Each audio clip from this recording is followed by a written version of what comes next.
You're listening to the Dealmakers Edge with A.Y. Strauss, diving deep into stories behind commercial real estate leaders. Hello, everybody, and welcome to the Dealmakers Edge. Today, I'm really excited to be joined by Garvin Brown. Garvin Brown recently retired from Brown-Forman Corp., the distiller of Jack Daniel's Tennessee whiskey, a company founded by his great-great-grandfather in 1870, where he served as chairman for 14 years. And today, he sits on the family holding company board for Brown-Forman and is engaged in democracy and global development issues as a board member of the International Foundation for Electoral Systems in Washington, D.C., and via the Diamond Brown Chair in Democratic Studies at McGill University. And Garvin, I know this is the bio we have, but it's so skeletal, and we're going to extract a lot more from you. So first of all, thank you for making the time. I know you don't do a lot of interviews, but we're so appreciative you made the time today to be on with us. Look, thanks, Aaron. I'm delighted to see you again. Thank you for having made it down to Louisville, Kentucky back in September for the event that my wife and I had the pleasure of co-hosting. And great to be with you all today.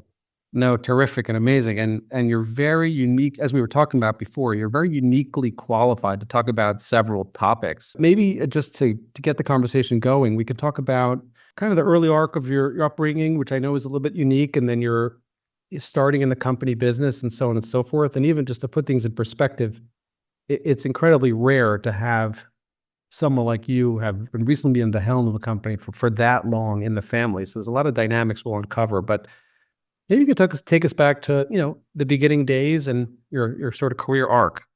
Thank you. Yeah, I grew up in Montreal, Quebec. I always tell people I'm half Canadian, half American, from Quebec and Kentucky, not two regions that are often paired together.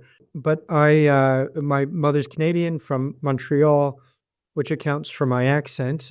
She's from the English-speaking community in Montreal, but I unfortunately don't have a beautiful Southern accent like my father would have had. And the short of it is that my parents divorced and my mother moved back to her home of Montreal when I was almost 3.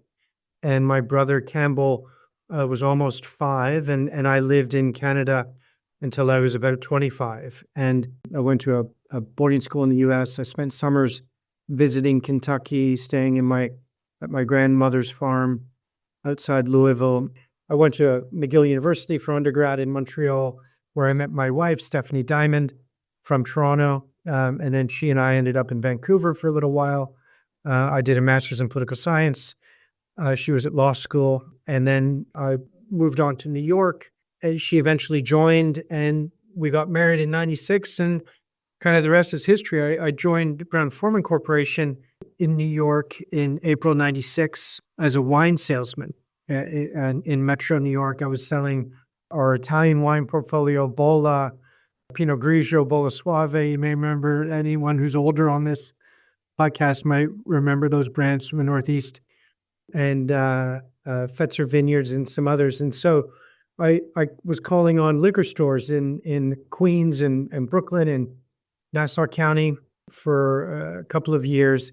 And I went back to business school and did an MBA at London Business School. And then my wife and I moved to Kentucky in 2001, finally. And then I had a great run. I had a lot of fun.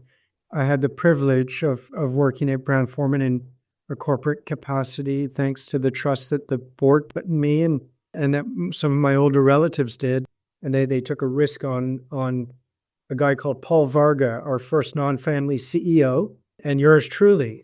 In 2000, I guess it was 2007, when Paul and I stepped into these jobs. He was only about 42, I think. Was he 42, 43? And our first non-family CEO, and I think I might have been 37 years old or something. And he and I had a great run together for about, I guess, like 10, 12 years, until Paul and I got his successor, Lawson Whiting, into the current job he has now, our current CEO, another non-family member, and my brother's our chairman.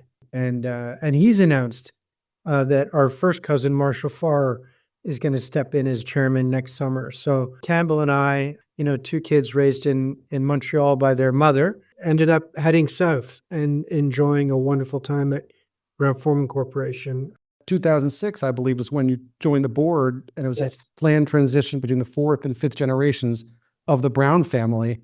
And then you assumed the chair of the board in 2000 and relinquished them. The other prior board member relinquished them in 2007, if I'm getting that correct. That's right. So we had the first, we had a generational transition, which anyone who's in a family business listening to this call will know how awkward those can be. I do think it's easier when you get into further generations because there's in effect so many of you that you end up just gravitating towards more conventional corporate governance practices. And so in our case, we set up for the first time a nominating and governance committee, a GovNom committee staffed by independent directors to run that process of getting the fifth generation onto the board. And we all would have gone through a headhunter for interviews to submit CVs. The headhunter made a recommendation to the independent directors on the committee, who actually then came up with their own ideas, kind of surprised all of us that we thought one or two of us might get onto the board. They put three of us on the board, my cousins, Sandra Frazier, Martin Brown, and myself. I bet you Sandra was one of the youngest, if not the youngest, board director in the S&P 500 at that time. Yeah, 33-year-old woman who got thrown in the hot seat, with the rest of us. And actually, Martin, Sandra, and I are all on the holding company board that you referenced earlier today. And so the three of us have had a great run together for, I guess, almost 20 years now. And I definitely want to dig into that too. I know there's been a lot of awards, and transition planning and family is a very delicate topic, but what your family has done is remarkable. If I'm getting my facts right, I believe the Brown family today owns approximately 51% of Brown-Forman. Maybe the numbers have shifted. And at least 25 members are involved to some degree or another. I need to watch myself. I can't remember what I might know from private. No worries. Opposed to what's publicly discoverable. The economics are that we would own more than half of the economics of the business as a family, and then we have two classes of shares and have since 1960s, maybe the late 50s. I can't remember. And so we've got more than 70% of the voting shares. And then this holding company that we set up in 2017 formally votes, 55% of the voting shares or something. But we went public in 1934 is the longer answer. So George Garvin Brown, my great-great-grandfather, started the company 1870. He dies right before Prohibition, having published the Holy Bible repudiates Prohibition. God bless him. He researched every instance of the Bible supporting the enjoyment of wonderful alcoholic beverages and published the book. He was a great Presbyterian. His mom was from Northern Ireland. We're still in touch with her relatives, descendants in Belfast today. You have our fifth cousins. So George's son, Owsley Brown, the first, took over the business and managed to get through Prohibition with a license to sell alcohol for medicinal purposes. He went out to cognac and sold the state's bourbon allocation to the French for a couple of years as well. And then he took the company public in 1934 because we obviously needed to raise capital. Amazing. And maybe we'll talk about that corporate governance and leadership. We talked about the importance of having a non-family CEO in family businesses. A lot of people listening to this, maybe they've scaled their own company or they work for another company. They want to be a partner in a family-owned business. I think you had an amazing term where, the CEO is kind of the lead guitar and the chairman is the bass. Maybe you could talk about Brown-Forman's award-winning corporate governance practices. It's not easy to take such a complexity and continue to steer it generation by generation, and how you've won those awards. Yeah, and look, anyone in the family business space will know what a hard time we get from proxy advisory services. So the ISS and others will always recommend voting against the family directors on the board because, in effect, we own too many shares. They say, we're conflicted. God forbid the board should align with shareholders. But in any event, it's a tough needle to thread. Look, we worked on it. Again, Paul and I were great partners at this, and having a non-family CEO who takes family corporate governance seriously in a company like ours is a huge help, to have that partnership. That's step number one. We like having a non-family CEO, by the way, because, things get complicated. And Paul and Lawson always used to laugh nervously when I'd say this. They were like, stop using that as your illustration of the advantages.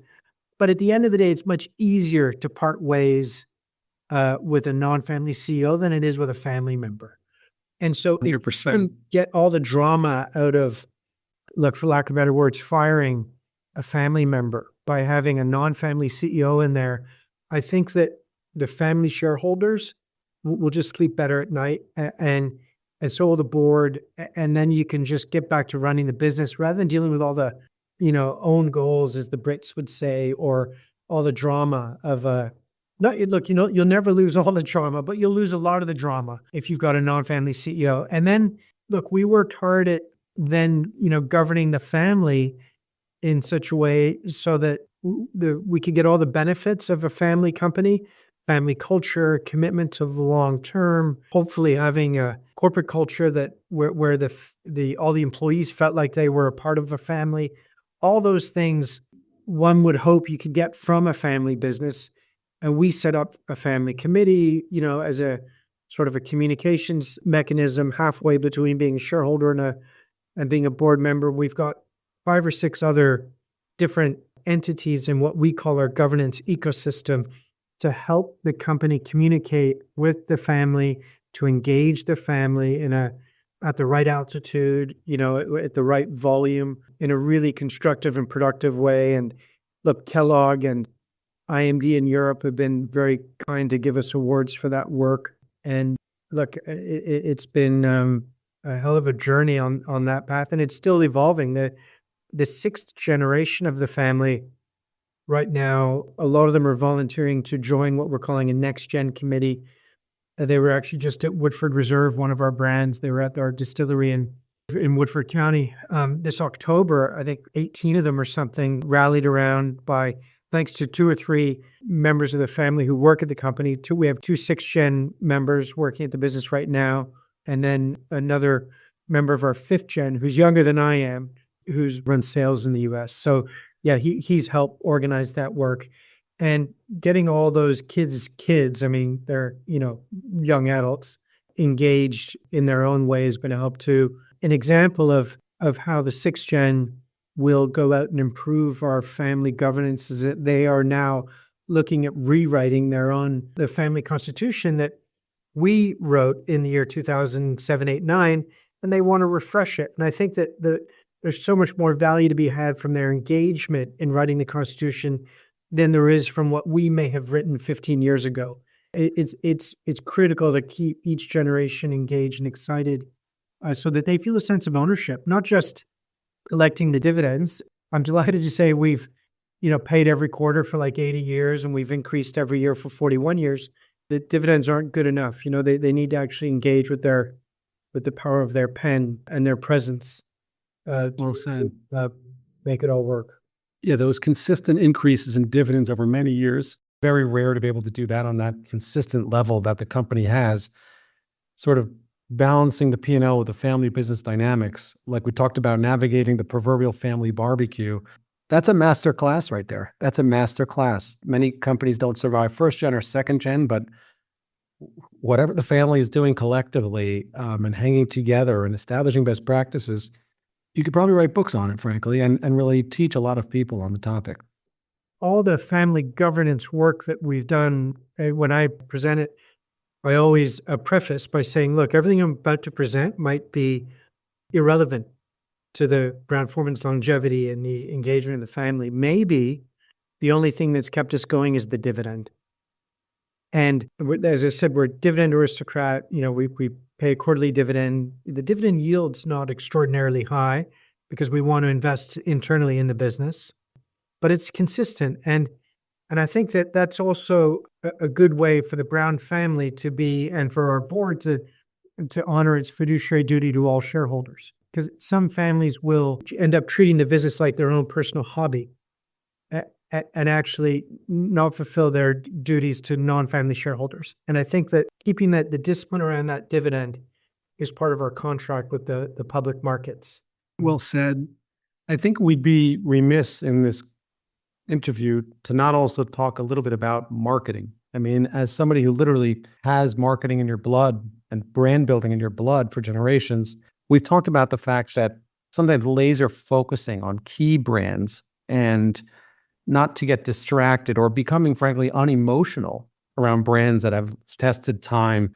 I believe Southern Comfort was sold as a brand just several years ago. And obviously the Jack Daniels brand is so iconic and so pervasive in what the company does. But there's been a lot of brands shed, and making those decisions are not easy. Maybe you can sort of describe, and it doesn't have to be from an economic perspective per se, but how to focus on that strategic marketing and market share growth, and how does a company that's been around for so long make a decision to shed a non-core brand altogether and maintain that discipline? Because that discipline is really what's keeping that dividend going. From a financial standpoint, it's funny, certainly the marketing team used to joke that the reputation internally in the old days is that Brown-Forman was more of a bank than it was a distillery. And the culture of financial discipline was absolutely there and is there.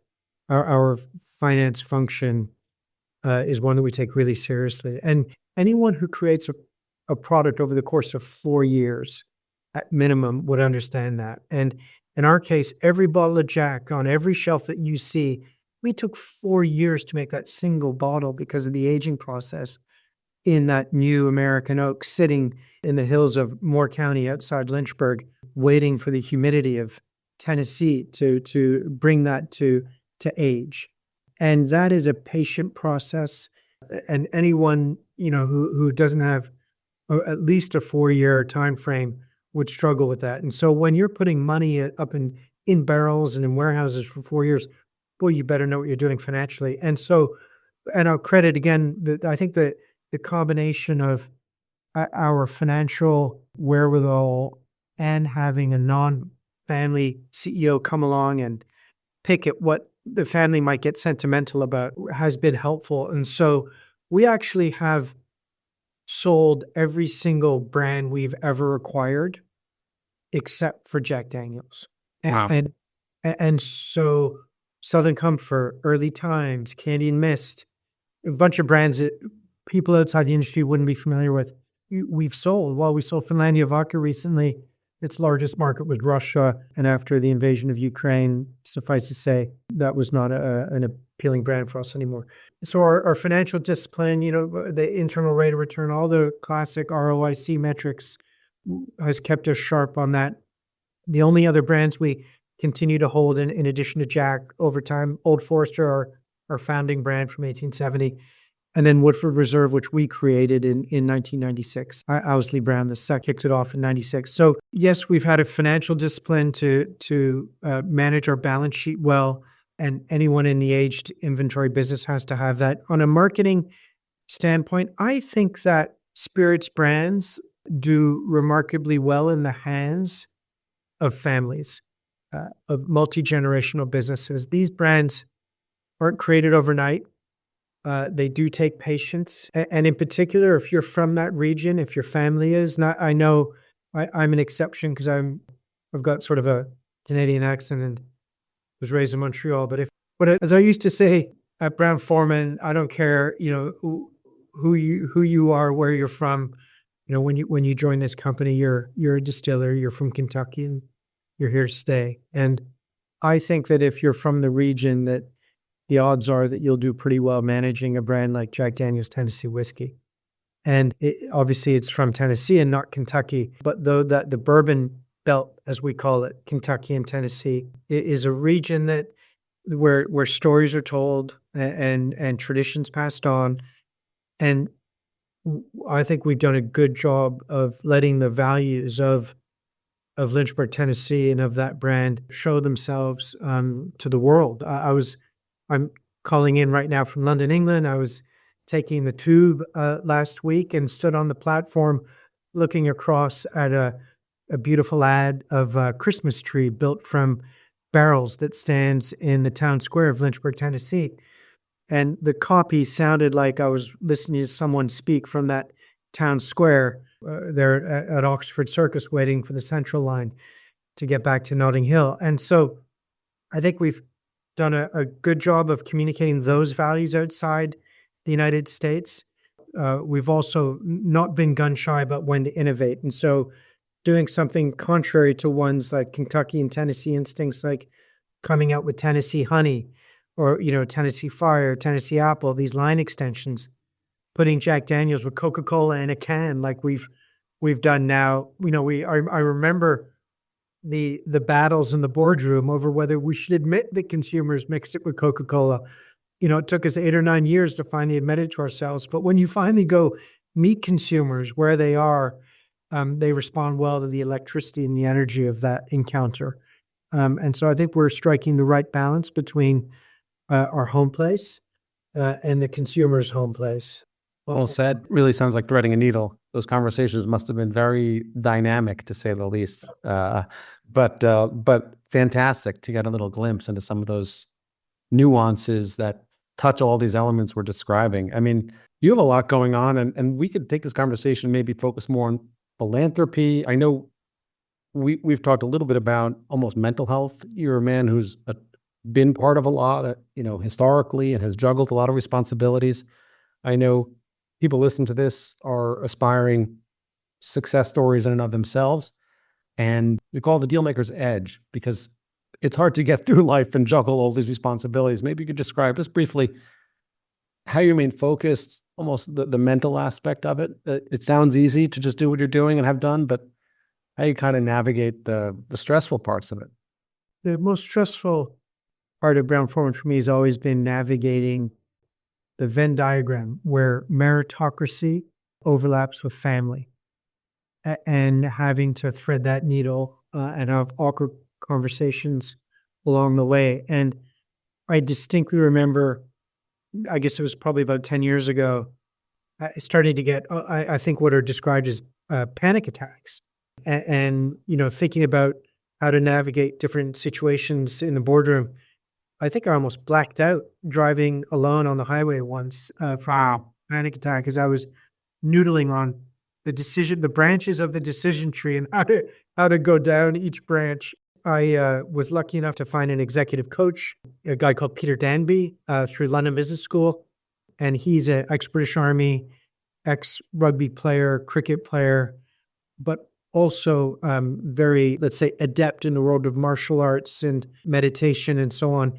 And he got me into Headspace. And I'd been using this Headspace app to do meditation 15 minutes every morning now for 8 years. And I can't recommend it enough. I wish I discovered it in my late 20s, my late teens. I would have been a much better young father, husband, etc. And so I certainly recommend taking that seriously.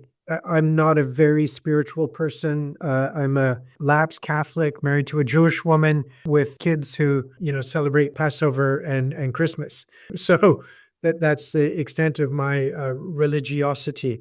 The meditation or Headspace, whichever form of it one chooses, will have a physiological impact on the gray matter in your brain over time.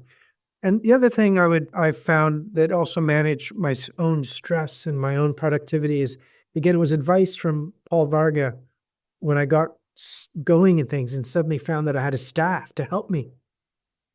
And he always said, Garvin, do your own staff work. Write your own presentations, your own emails, your own letters to the company. And obviously, people are going to come along and help. But to do your own first draft and own the quality of that work would just make it so much easier to speak to the work in the right setting and later. So for those on the call who are lucky enough to be in really senior jobs or they're about to get them, or just repeat what Paul said to me and do your own staff work, and you'll really own it rather than having. I know you'll be surrounded by some genius kids who are volunteering to do it for you. Resist that temptation at the first draft. My other tip I used to give people, and a guy at Brown-Forman recently reminded me of it, I would say, think and behave like you're auditioning for your next job. To show people that you've got the capacity to do it. Every time you're in front of a board, an investor, a boss, it's a chance to audition for the next job.